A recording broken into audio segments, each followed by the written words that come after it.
Hey everyone, welcome to TechTrends. I'm Cam Srikanth here with Gene, my co-host. So today's episode is pretty exciting for a few reasons. One, we have Help Ghost joining us, which is awesome. Very excited to delve in. But also, we are approaching just about our 1 year anniversary of Tech Trends. We kicked it off based on a couple of casual discussions last year at IT Nation, Gene, and Yeah, come a decent way.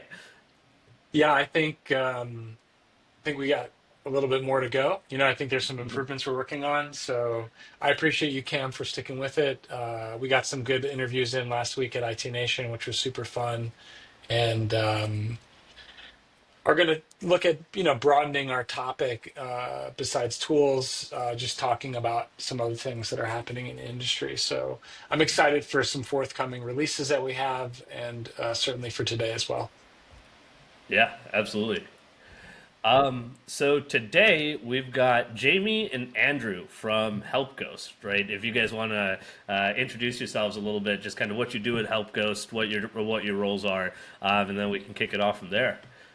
Yeah, I'm Jamie Cannon, the co-founder and CEO of HelpGhost. And I'm Andrew Barta, co-founder and CTO of HelpGhost. Awesome.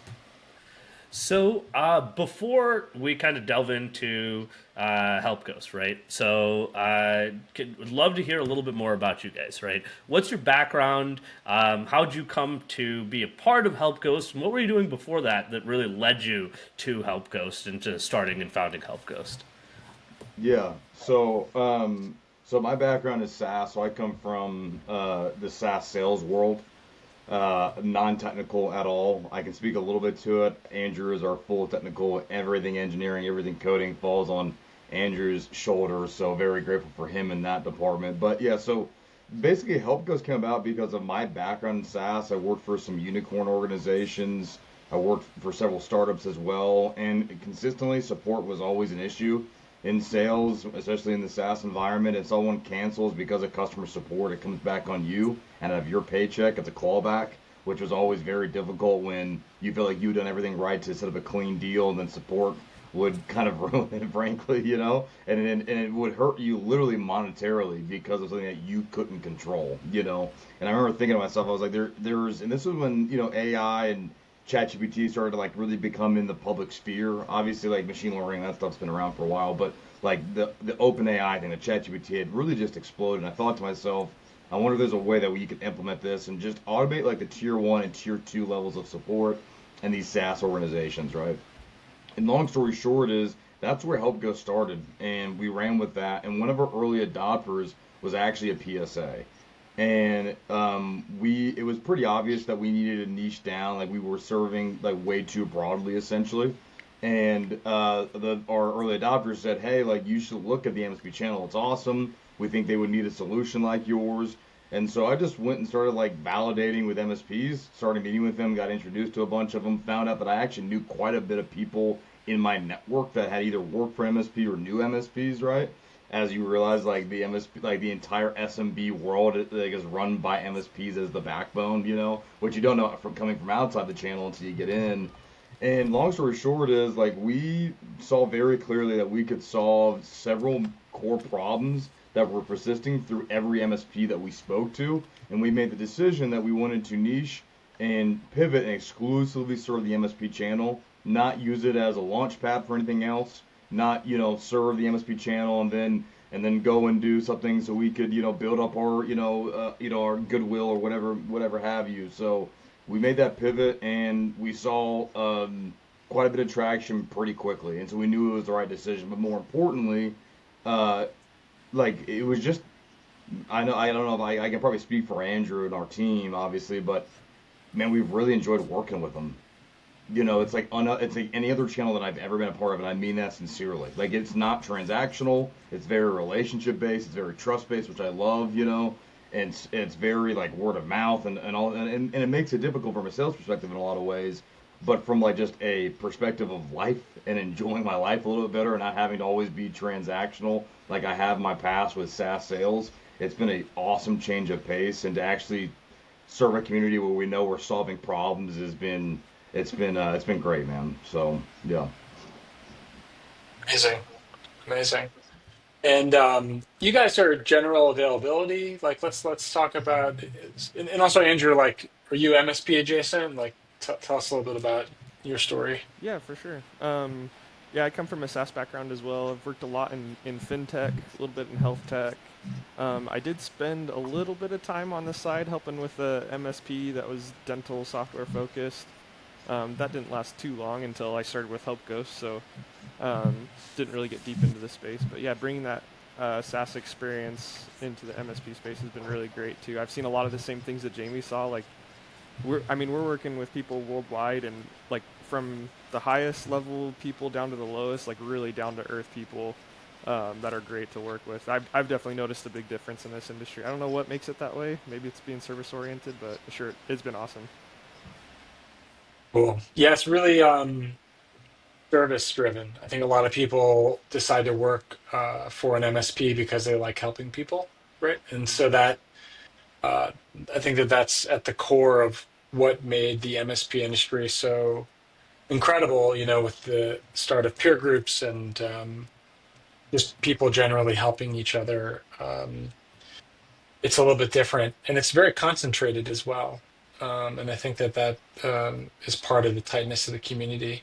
It's cool. I don't think, Cam, we hear a lot of like people outside of the MSP industry coming to the industry to start a company. I think it's like myself, like an MSP owner who starts a software company, and a lot of other adjacent businesses like private equity and VCs. They're kind of like, oh, there's definitely some that have started in the MSP space, but there's probably a lot more that are trying to move into it from something else. So, Yeah, that's actually interesting because that's kind of alert ops in my backstory with the MSP space, right? We initially were targeting completely different audience, enterprises. That's what we were used to. That's what we knew, and we saw at one point kind of organically MSPs starting to sign up. So we decided to double down. Oh, okay, there's actually a need here for something like this. So at that point, really ingrained ourselves in the ecosystem. But yeah, like you guys are saying, it's not transactional, very heavily relationship focused, and a lot of people are willing to help. Right, and I think that, Yeah. that is a big difference between this segment of the market and broader segments there. Well, like it's crazy too because we have partners of ours, which I learned to not call people customers but partners. Right, that was another thing that was a learning experience for me. But we have partners that they refer who would be considered their competition in market to us. Like we have people like do that all the time, and it blows my mind because I'm like, you guys are like right down the street from them, and you're buddies with them and you're friends with them, and like you're referring them to a company that you're calling yourself a competitive, advantage for your MSP. It's just a wild experience, man. Because in the SaaS world, that's not going to happen. Like you'll be buddies with somebody, but you're not going to help them from a competitive standpoint. In the MSP channel, they work together, they refer back and forth. And I think what I've realized is because one of our partners told us this, one of our very first ones. Well, if every MSP does well, we do well. It's good for the industry, right? And it's very communal in that respect, and I'm a big fan of that, man. So, let's talk a little bit about the product. Tell us about um, kind of like we don't have to talk too much about AI, right? But like, what's sure. the business problem that you find yourselves solving for MSPs? Yeah. So, I'm obsessed with this saying that you've got to be obsessed with the problem and not obsessed with your solution. Like when you build your solution around the problem, right? And so, going in and speaking with these MSPs, one of the very first things I noticed was the math was broken to growing the company. If you wanted to grow your MSP, you needed to get more clients. If you got more clients, that would equal more tickets and more strategic projects. If you did those things, then you would need to go hire a new technician or two. And if you did that, then you're eating up the margin that you've made by bringing on those new clients. So you're scaling your company without actually scaling your company in a lot of ways, right? And so we thought to ourselves, well, and look, and Andrew and I, by nature, are actually AI skeptics. Even though we run an AI native company, we are not bashful about our skepticism around AI. And, there's a lot of things that can go into that. But with that being said, we looked at it and we said, okay, it's not about replacing people because clearly the most valuable resource in the MSP is the people, right? And the whole idea of AI replacing people in jobs, like we take a lot of issue with that. It's going to happen in certain industries, certain jobs. We don't want that to be the case for our company and what we want to do, right? And so we looked at it and we said, okay, if we could help these teams leverage their existing team, manage what we've learned was really important, more endpoints per technician, and replace a hire, not a person, that's the outcome that we're after. So, and then one of the other use cases that we saw, one of the business outcomes, almost every single prospective partner and partner that I've talked to has mentioned some way, shape, or form wanting to offload reactive so they can become more proactive, right? Well, there's no way you can be more proactive if you're not automating a significant portion of the reactive. And you guys know better than we do, which is something that I've learned over time. The MSP industry was built off of reactive. So it's a very interesting shift that's happened from what I can, when I can figure and been told by our partners over the last decade or so, trying to get away from that, right? And finally, the door is open through AI and automation to really automate and augment those things, right? And so those are really the two or three outcomes that we're pursuing with HelpGhost and what we built our platform around. Yeah, I think that makes a lot of sense, right? Especially kind of moving from reactive to proactive. One question, right? So, like you'd mentioned, there's a lot of kind of service offerings and the entire staple, like you'd mentioned previously, that was formerly reactive, right? So Yeah. when people are used to those variable costs being the cost of doing business, how do you convince them, or how do you put a value or dollar amount on becoming proactive? Yeah. Well, I mean, I think what is the stat like 60 to 70% of tickets are like L1 level tickets in an organization, right? Like in an MSP, somewhere in that ballpark. We were just looking at a study by GTIA that was talking about Andrew. Was it? I can't remember. Was it 60 or 70? I can't remember. They had it in that little I don't the remember. I book have that it we sitting right got. here. I could dig through Yeah, it, but yeah. That's all good. Anyways, and and you guys once again like these are things that we've learned from our partners and actually speaking with them, right? Like those issues and those tickets typically don't drive revenue because they're included in SLA. So most of those reactive, tedious, mundane issues are not revenue drivers, right? So one of the and I think it's actually I hate to say it, a relatively easy sell. I think it's more about like it's a relatively easy to see the value when you tell them, hey, instead of having your most valuable resources, which is always going to be your people, not only from a like truly a value perspective, but also from a monetary perspective, they are your most expensive resources in any organization as well. Instead of having those resources put on tasks that are actually not driving revenue, hand off those reactive, tedious, mundane things that take up most of your time anyways, but don't drive additional revenue, and get your most valuable resources on the things that do drive revenue for your business. And we can go through the math and the ROI. We won't do that here, but it gets pretty obvious when you have that conversation. Um, I heard this quote the other week. It just reminded I had to look it up in Slack here, and it's we upskill our employees into the roles of our future to not displace them from their current roles of today. Absolutely. Right. 100%. So it sounds, and I think, like, where do you, so you might have a lot more of these conversations that I do with people, but like, they're like, okay, we're going to handle 10% of these things. Right. And the owner says, okay, great. Like, and the tech might say, okay, great. I'm going to focus on X. What is that typically? Have you found any like pattern of what people are or like allocating resources towards? That's a good question. Um, I mean, you know,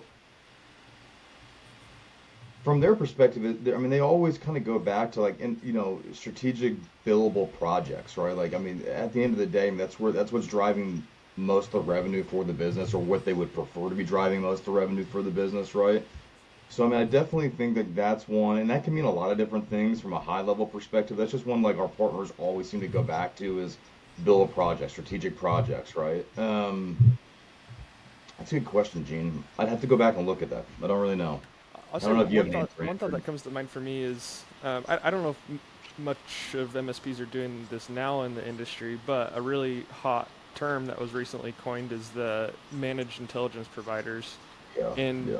it's very clear that it's hard already to find experienced techs, finding level 2, level 3 techs in the industry. Um, it's basically going to be impossible to find a level 2 or level 3 tech that has a deep knowledge of AI and AI tools. And so Hmm. I think that's another aspect you'll start to see a shift is, again, like you're spending less time on reactive. Now you can start up leveling your techs into becoming MIP providers or intelligence providers. Yeah. And I think MSPs want to do that too. There's another stat in that report about only like 10% of unskilled employees are being let go because of a lack of skills. So overwhelmingly, MSPs tend to try and up-level their staff versus let them go and find someone more skilled. I think that goes back to like one of the other outcomes that isn't so obvious is that everyone knows it's more expensive to bring on new talent than to maintain talent and to upskill them, right? Like Yeah. that's a anybody that runs a business knows that like it's a foundational principle, but that's not one that we've like I don't think that's one that we've circled or like targeted in a lot of our conversations. But to Andrew's point, that's incredibly true, right? At the end of the day, if you can upskill your people, maintain them, and get them to a position where they're driving more revenue for your business and helping this shift, we've heard this MIP thing. It's really been pushed obviously by Pax8. We're part of the agent store that was announced in Amsterdam at Pax8 Beyond, right? And that MIP shift is very real. We just got back from an event with some industry giants that we were invited to, and it was probably over 50% of that event was talking about that shift in the space, right? You cannot get to that place as an MIP without doing the things that we're talking about today. I genuinely don't think it's possible. So Yeah. Oh, that makes Great. sense. And you guys have you're in general availability because I know you guys started recently, but like you have yeah, customers, you're looking for yeah. more customers. Like, is this something that Oh yeah, you're ready always to more go? partners. Yeah, we do have Yeah, that. So we have partners. partners in the U.S., Canada, New Zealand, England, and Australia right now. So we have partners all over the world. The best people ever, man. We generally like love working with our people. They're pretty fun and they believe in what we're doing. In the future, the probably more importantly, we tell people every day it's look. I think we have a great product today, but I think and I know and our goal is and I believe this and luckily I have a talented co-founder in Andrew that helps us from a technology perspective to do this. I believe that we'll be an irreplaceable tool in 6 months for our partners, right? So, Yeah, cool. but yeah, if you want to become a partner or at least come talk to us, like we do the free trial thing and have the conversations, and we want to prove our value to people and not just assume that we're valuable to you. And if people are trying to find you guys, where can they find you? LinkedIn, website? How do people get in touch? Yeah, they just go to LinkedIn, Help Ghost will pop right up. Luckily, our name is pretty easy to find. It's all one word, Help Ghost. And then yeah, you can connect with me and Andrew on LinkedIn. You can go to helpghost.io or .ai or .com. All of those will lead to our website. But yeah, .io is the main. So yeah, Appreciate the Awesome. shout out. Yeah, of course. Well, Jamie, Andrew, thank you guys for hopping in. Thank you guys for telling us a little bit about Help Ghost, kind of your story, your background, and how you're helping MSPs truly become more proactive with repeatable and automating repeatable kind of tasks and tickets so they can focus on more revenue generation, right? So I think that was awesome. For everyone watching, thank you guys. We really appreciate you hopping in, and until the next one. appreciate y'all. Thanks, guys. Thanks, guys.